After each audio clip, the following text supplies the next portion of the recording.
Motoroli TV again guys. So, for this video guys, papakita ko lang sa inyo ang ating gagawin ngayong araw. So this is another day, another way to BCBC. So today is March 12, 2025. Papakita ko lang guys ang ating gawain ngayong araw. So right, kasi virtual sa mga riders natin dyan na kamera. Open back camera, action.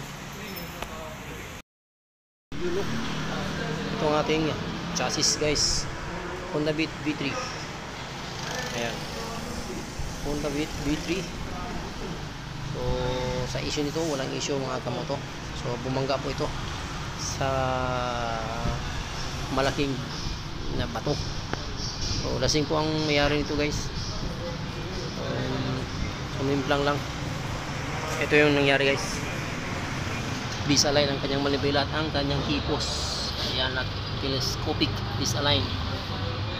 So tatanggalin natin to at mag-wait tayo sa customer para hihingi tayo ng budget at tayo na magdadala sa machine shop.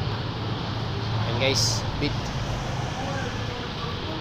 Honda Beat FI latest version. Ayan guys, so ang kanyang chassis, pakinggan nyo guys. Yan, cast iron lata. So yun lang, sana'y nakatulong sa mga gusto magpaayos guys. Dahil kayo dito sa Motor Trade Canilar, Zamboanga City at hanapin si Motoroli TV. So ride safe everyone and peace out. Bye bye.